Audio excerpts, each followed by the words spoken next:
बोली साचे दरबार की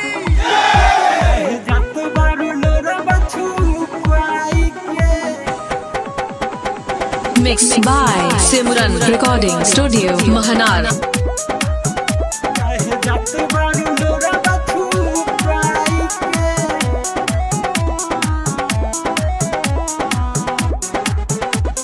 सहे नहीं पाइम तोर जुदाई हो, काहे लेत बारू बेटा से विदाई हो।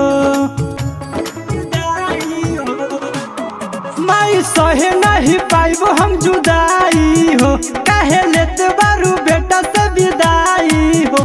कापी थर थर मूर्ति उठाई के,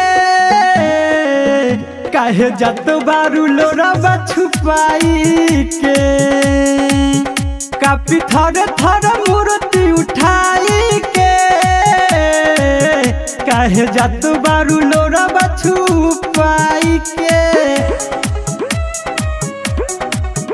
काहे जात बारू लोरबा छुपाई के।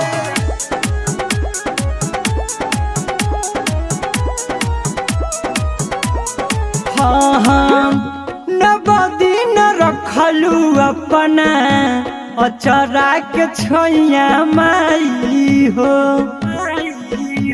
कैसे करी विदाई अब तरुआई माई हो। हाँ हाँ नबदी न रखलू अपना अचरा के छैया माई हो। कैसे करी विदाई अब तरुआई माई हो। काहे तोरी जालू नहीं के धागा, तोहरा से कहे बेटा भाई भागा। कैसे रह माई तोह के भुलाई के, काहे जत बारू लोरबा छुपाई के। कापी थर थर मूर्ति उठाई के, काहे जात बारू लोरबा छुपाई के।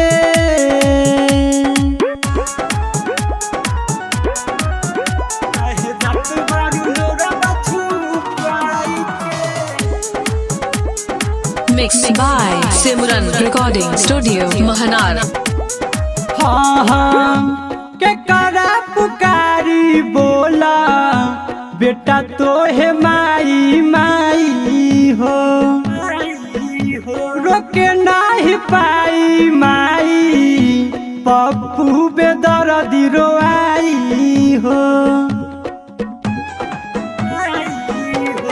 हाँ हाँ केकरा पुकारी बोला बेटा तो है माई माई हो। रोके नहीं पाई माई पप्पू बेदर्दी रोआई हो। राजकुमार के बात माई मानीला, अपन चरा से हमके साटीला। हाथ जोड़ा तनी सिरवा झुकाई के, काहे जात बारू लोरबा छुपाई के। कापी थर थर मूर्ति उठाई के, काहे जात बारू लोरबा छुपाई के।